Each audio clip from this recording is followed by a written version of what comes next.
What up? All right. We got one from Josh Johnson. Hmm. Okay. Okay. Uh, this was a request from the comments. Yes. The comments. Okay. What we got, man? What we got? This is Catfishing the KKK. Catfishing the KKK. Catfishing the KKK. Josh Johnson. Josh Johnson. Okay. Okay. This is gonna be hilarious. I already know. Yeah, I don't even know how you can catfish the KKK. Like, this is gonna be interesting. It's gonna be interesting. Let's go, man. I'm ready. All right, here we go. He was named one of Comedy Central's new faces to watch, has been featured on season 1 of Kevin Hart's Heart of the City. Please welcome Josh Johnson. I grew up in Louisiana. Yeah, see.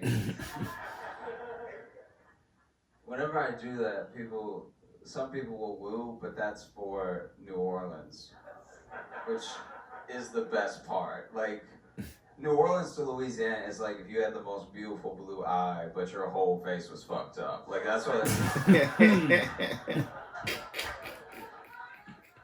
like being from that state. But I grew up in Louisiana, and when I was 13 or 14, my family got the first like home computer, like still like had a whole city behind it with a big monitor, but like it was a computer.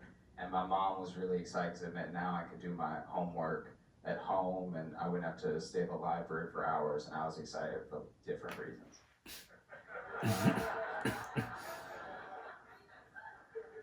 Right, and like, I don't know if I'd scream it, but I did have a lot of friends growing up. I had a couple. I had like the bunch, you know, like the type 5, but like not a lot of friends to do things after school with or anything. I wasn't particularly athletic, so after school I just had to go home. If you're not gonna play a sport or you're not gonna like join a mathletes club, you have to go home. We can't just have you sitting here with the other kids that are doing things. So I went home, and I was also at a point in my life where I was being left alone at home for the first time. I was 14, and my mom's like, "Look, if you die while I'm not here, you were never gonna make it. So like, you need to start fending for yourself. You should know how to use an oven, you know."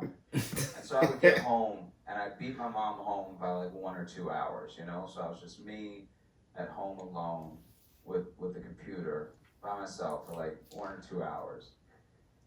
And so I discovered Craigslist.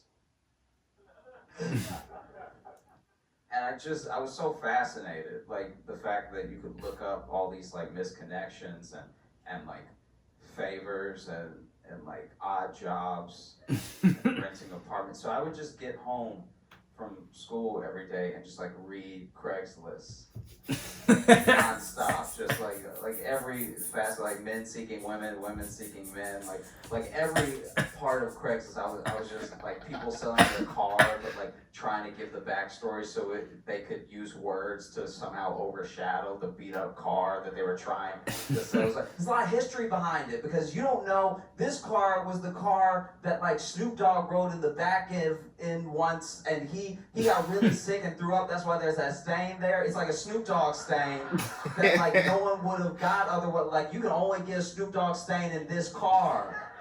And so I would do it. I would just read Craigslist every day after school. I didn't tell anybody I was doing this, but I would be like really excited to get home. Like I just like, oh man, what are we gonna have now? Cause like I even read the misconnection and be like, hey, look, I met you and we were at a club and you had like hair and stuff.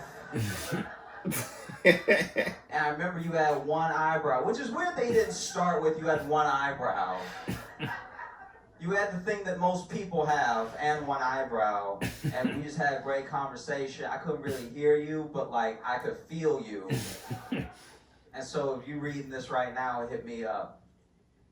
And so naturally, when you're 13, 14, whatever, you're not a person yet. So you're kind of a monster. And it wasn't long before I came home reading Craigslist every day before I decided to get involved. And so I started just like starting these correspondence with people, you know, like on misconnections or where I pretend to be the person that they had the conversation. I was like, yeah, baby, I got one eyebrow and the other one coming in, you know?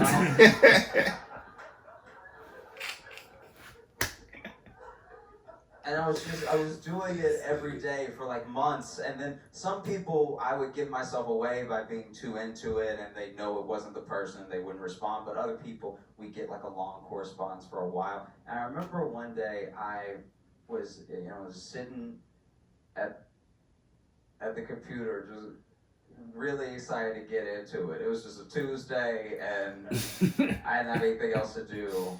And this was a 2-hour window day, not a 1-hour window. And so the other day I was just scrolling through all of Craigslist and I saw that there was an ad. The ad just read, "Join the KKK." Question mark.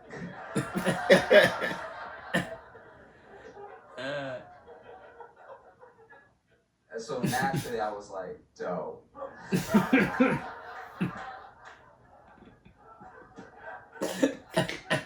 And so I started a correspondence with this dude named Dale. And like, I felt kind of bad because like, if you're hurting that bad in 2004 for recruitment so that you need a Craigslist ad, then we must be making progress. You know, world's getting better. And so I talked to Dale a little bit, you know, just emailing back and forth. I was like, hey, what's up? I'm white. Want to chill sometime and talk to them. And by chill, I don't mean the way black people use chill. I mean actually go somewhere cold and hang out together as friends. And to my surprise, the next day, I had an email from Dale that was like, hey, great to meet you. You seem like a cool guy. And all of our correspondence for the first couple days was like the most basic, just like, oh man, you like Star Wars too?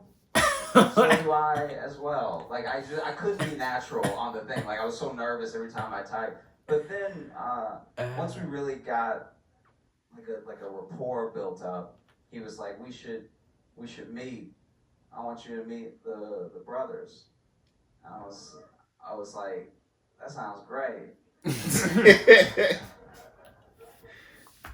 And I grew up in Alexandria, Louisiana, which if you've never been there, don't know what it is, you're doing fine. So I guess you don't need to. But there's this bar called Finnegan's. And I was like, hey, Dale, look, just meet me at Finnegan's and we'll sit down, we'll have a chat and everything. And then if you really like me, you can introduce me to the other brothers and we can all be a family. And so the next day comes, and naturally I don't show up. I don't want to die. I was never going to die. That'd be insane. No. But he hits me up the next day after school. And I should point out that like for 2 weeks, I was running home mainly to talk to Dale. I wasn't even reading Craigslist anymore. I had 6 friends, and Dale was one of my best ones.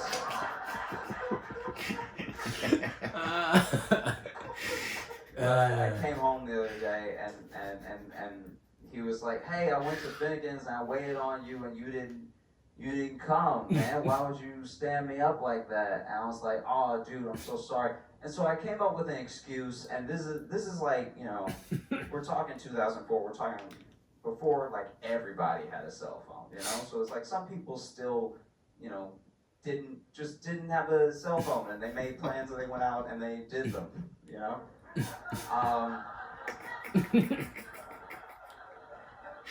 And so if there was a hiccup, you just had to roll with it because you couldn't just text someone like, hey, I'm totally not going to abide by the plan now. I've chosen a different plan. I'm letting you know now. So for a week, I just like kept getting Dale to eat and shop alone. Like, and each time I had a great excuse. Like each time I was like, oh, my mom fell, and like I just had to be there with her and everything. And every day he understood, and he was like, you know what, you did the right thing, brother. You know. And I remember one day especially he was particularly upset because he had come home, obviously come home, emailed me that evening, but I didn't see it till the next day. And he was like, you never came to Target. I was in Target by myself for 3 hours. I bought a popcorn maker. I don't even need a popcorn maker. I was just in Target by myself and bored, and I was waiting on you. Now I got a popcorn maker in front of me, and what are you going to do about this popcorn maker? And I was like, bruh, I'm so sorry. And by bruh, I do mean shorthand for brother, not the way that black people use it. I'm so sorry. I just, you know, my girlfriend, she tripped.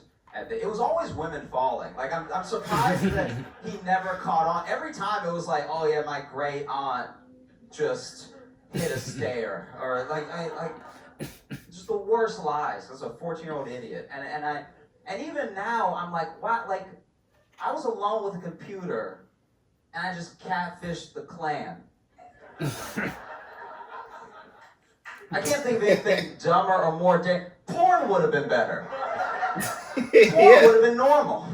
You thought you were about to hear a story about porn. And instead, it just took a wild turn. And then finally, you know, after, I think it was a week and a half, he was very resilient. They must be hurting for numbers. Because after a week and a half, he was finally like, okay, you know what? Ball's in my court now. I'm going to set a time.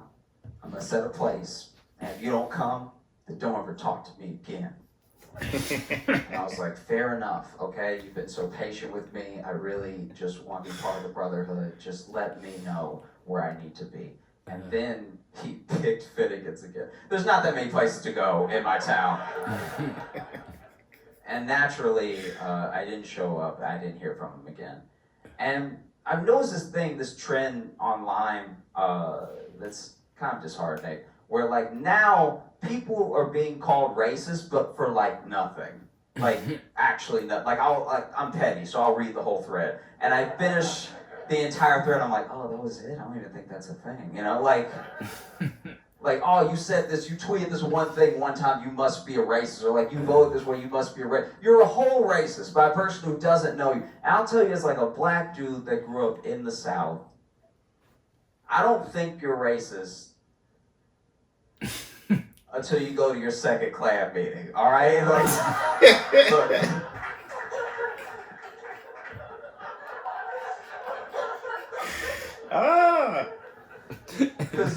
Because maybe the first one, maybe your buddy Dale just invited you to a barbecue, all right? Everybody loves barbecue, okay? You get there, there's delicious barbecue, there's dry rib, there's sloppy, it's all happening. You see somebody put on a white hood, you're like, I don't know, a costume barbecue, that's a little odd. But you just keep eating. There's corn on the cob, there's collard greens, there's brisket, there's pulled chicken, it's all delicious. And then there's a burning cross in front of you, and you're like, I'm already here.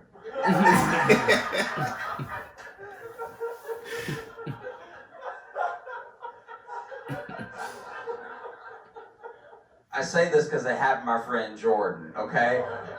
He accidentally went to a Klan rally because without knowing what I was doing, my buddy Jordan, who was about 3 years older than me, actually met Dale.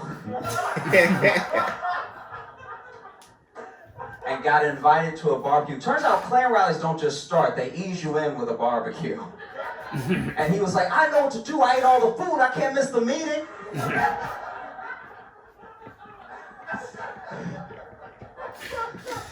So he stayed for the entire Klan rally and went home immediately.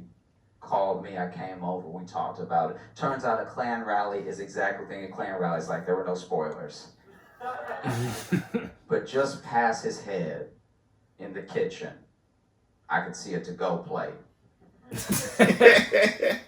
And I was like, Jordan, are those Klan ribs? And he was like, yeah, and I was like, can I have some?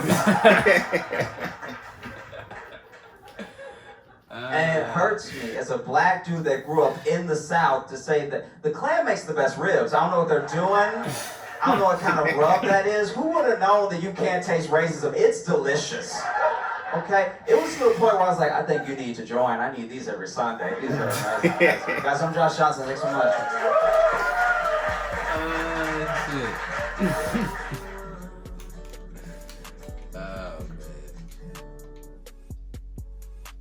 Okay.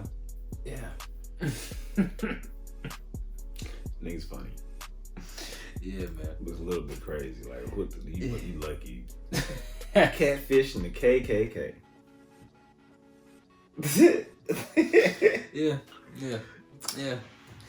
Definitely. I think Craigslist can definitely get you into that. You know what I'm saying? At a young age, if you're fucking with it like that. Yeah. It's got everything. Successful.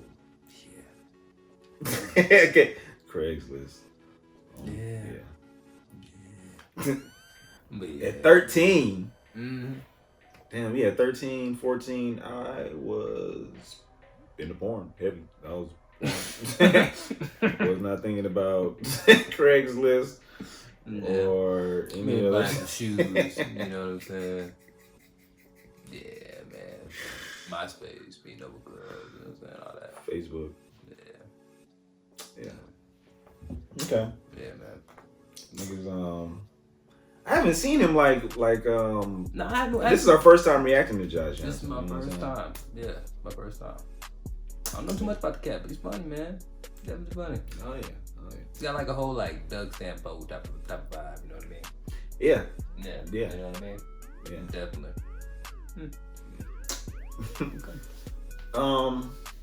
Special shout out, Rick. Happy Yeah. birthday. HBD. 40 years old. Big 4-0. Big 4-0 milestone. Yeah, man. Happy birthday, Rick. Yeah, man. Don't worry about getting old, man. Happens to everybody. Happens to everybody. 40 is the new prime. Yeah. Happy birthday, Rick. As old as you feel.